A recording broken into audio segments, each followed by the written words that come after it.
यूँ तो हमारे समाज में नशा करने को ज्यादातर गलत ही समझा जाता है, पर इसके बावजूद ऐसे कई नशे हैं जो इतने आम हो चुके हैं कि कोई अब ध्यान भी नहीं देता है। Just like old fashioned.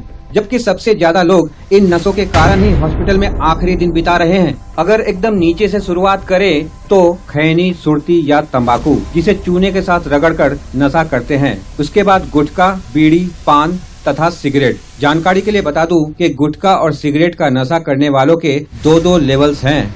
Level 1 का गुटखेबाज 5 रुपए वाला गुटखा खाता है, जिनमें बहुत से वैरायटी मिल जाते हैं। पर लेवल 2 के गुटखेबाजों का एक ही पसंद है और वो है रजनीगंधा, जिसकी एक खुराक 25 से 30 रुपए का होता है, इसलिए इसे ज्यादातर पैसे वाले ही खाते हैं।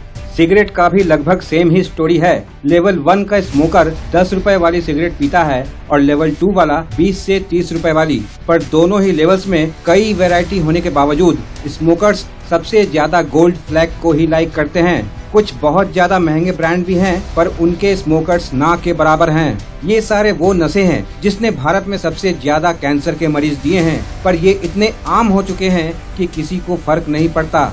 लोगों में एक आम सोच पाई जाती है कि शराब इन सबसे ज्यादा हानिकारक होता है, और ऐसा इसलिए है क्योंकि देसी दारू पीने वाले शराबी अक्सर सड़कों के किनारे या नाले में पड़े मिलते हैं। जबकि अगर आप सिर्फ अंग्रेजी दारू जैसे विस्की, रम या वोदका का हफ्ते या खास मौकों पर ही सेवन करते हैं तो आराम से 100 से 200 रुपयों में एक मीडियम रेंज का ब्रांड पी सकते हैं, और इससे आपके स्वास्थ्य को कोई बड़ा खतरा नहीं होगा। मगर इसके 2 शर्तें हैं। आपको अपना लिमिट समझना होगा और इसका आदी होने से बचना होगा, नहीं तो आपका भी लीवर खराब हो सकता है।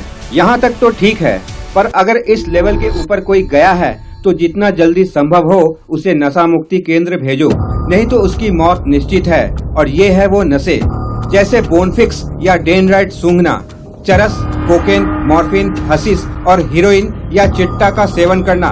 इन नशों के आदी पब्लिक प्लेसेस, ऑफिस या पार्टी वगैरह में इनके विकल्प के रूप में एक्सटेसी, MDMA, मेथ और LSD का इस्तेमाल करते हैं।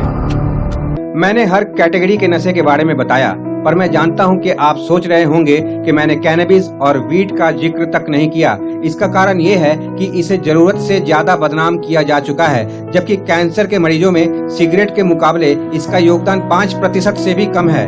लेकिन गलत नियत से इसका इस्तेमाल कभी न करें। सिर्फ अध्यात्म या खुद की तलाश करने में, पढ़ाई, साधना या अपने कार्य के दौरान सही मात्रा और नियम से सेवन करने पर आपको उस क्षेत्र में गहराई तक उतरने में सहायता जरूर प्राप्त होगी।